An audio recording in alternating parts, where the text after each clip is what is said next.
ഇന്നുണ്ടല്ലോ ഞാൻ ഈ തയ്യാറാക്കുന്ന റെസിപ്പി യൂട്യൂബിൽ ചില കുക്കിംഗ് വീഡിയോസിൽ പറയാൻ കേട്ടിട്ടില്ലേ.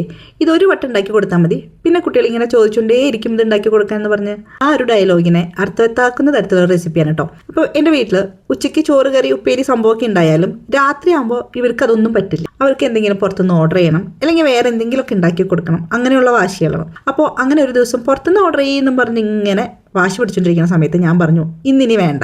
കാരണം എന്നും ചോറും കറിയൊക്കെ ഉണ്ടാക്കി വെക്കുക, പിറ്റേ ദിവസത്തേക്ക് അത് ബാക്കി വരിക, അതെന്നും നമുക്ക് പിറ്റേ ദിവസം കഴിക്കാൻ വലിയ സുഖം ഉണ്ടാവില്ലല്ലോ. അതുകൊണ്ട് തന്നെ ഞാൻ ഇവിടെ ഉള്ള ചോറ് വെച്ചിട്ട് ഒരു സംഭവം ഉണ്ടാക്കി തരാം എന്ന് പറഞ്ഞിട്ട് ചോറിനെ ഒന്ന് നമുക്ക് മേക്ക് ഓവർ ചെയ്തെടുക്കാം എന്നുള്ള രീതിയിലാണ് ഞാൻ അടുക്കളയിൽ പോയിട്ട് ഈ സംഭവങ്ങളൊക്കെ ഒന്ന് റെഡിയാക്കുന്നത്. ഇതിന് പേര് പ്രത്യേകിച്ചൊന്നുമില്ല, എന്നാലും നമുക്കൊരു മസാല റൈസ് എന്നൊക്കെ പറയാം. ഹസ്ബൻഡ് പറഞ്ഞു ചോറ് വറുത്തിട്ടിട്ട് കൊടുക്കാൻ. അപ്പം ഞാൻ പറഞ്ഞു ചുമ്മാ വറുത്തിട്ട് കൊടുത്താൽ എൻ്റെ മക്കൾ കഴിക്കില്ല എന്ന് എനിക്കറിയാം, അതുകൊണ്ട് തന്നെ ഒരു വെറൈറ്റി ആയിട്ട് ഇരുന്നോട്ടെ എന്ന് വിചാരിച്ച് കുറച്ച് മസാലയൊക്കെ അങ്ങോട്ട് ചേർത്ത് വേറെ 1-2 ഐറ്റം കൂടി ആഡ് ചെയ്ത് അങ്ങോട്ട് ഉണ്ടാക്കി. എന്താണെന്ന് വെച്ചാൽ പപ്പടം ആദ്യം നമുക്ക് കട്ട് ചെയ്തിട്ട് അതൊന്ന് കാച്ചെടുക്കണം, അത് മാറ്റി വയ്ക്കുക. അതിനുശേഷം ബ്രെഡ് ഇതുപോലെ തന്നെ കട്ട് ചെയ്ത് അതും ഒന്ന് മൊരിയിച്ചെടുത്ത്, നെയ്യിലാണ് കേട്ടോ മൊരിയിക്കുന്നത്, അത് മാറ്റി വയ്ക്കുക. സെയിം ആ പാത്രത്തിലേക്ക് തന്നെ കുറച്ച് വെളിച്ചെണ്ണ ഒഴിച്ചിട്ട് കടുക് ചേർത്ത്, കടുക് പൊട്ടി വരുമ്പോൾ ചെറിയ ഉള്ളിയാണ് കേട്ടോ, കുറച്ചധികം എടുക്കുന്നുണ്ട്, അത് ചേർത്ത് കട്ട് ചെയ്തതാണ്, അത് ചേർത്ത് നന്നായി വഴറ്റുന്ന വരുമ്പോൾ നമുക്കതിലേക്ക് സവാള ചെറുതായി അരിഞ്ഞു വെച്ചതും കൂടി ചേർത്ത് വഴറ്റിയെടുക്കാം. ഇടയിൽ നമുക്ക് കുറച്ച് പച്ചമുളകും കുറച്ച് വെളുത്തുള്ളി കട്ട് ചെയ്തതും ചേർത്ത് വഴറ്റാം. കൂടെ തന്നെ മേമ്പൊടിക്കെന്ന് പറഞ്ഞ പോലെ നമ്മളുടെ സ്വന്തം കറിവേപ്പില അതും കൂടി ചേർക്കാം കേട്ടോ. കറിവേപ്പില വേണമെങ്കിൽ ചേർത്താൽ മതി. എനിക്ക് വെച്ചാൽ കറിവേപ്പില ഇരുന്ന് കഴിഞ്ഞാൽ നോർത്ത് ഇന്ത്യൻ ഫുഡ് ഉണ്ടാക്കുമ്പോൾ വരെ കറിവേപ്പില ഇടാൻ പറ്റുമോ നോക്കിക്കൊണ്ടിരിക്കും ഞാൻ.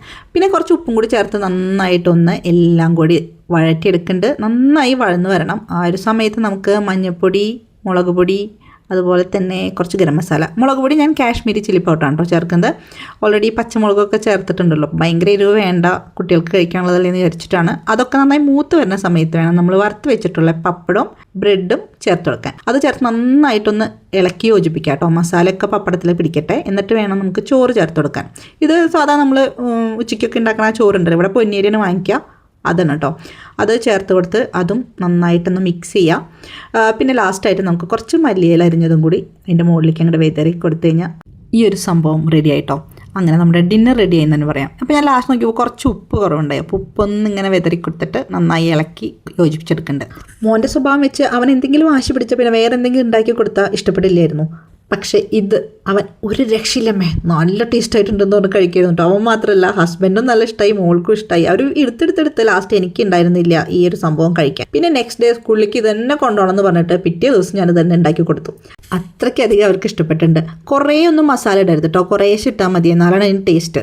അപ്പോൾ ട്രൈ ചെയ്ത് നോക്കുമല്ലോ. സിനിമ next video. Till then take care, bye by.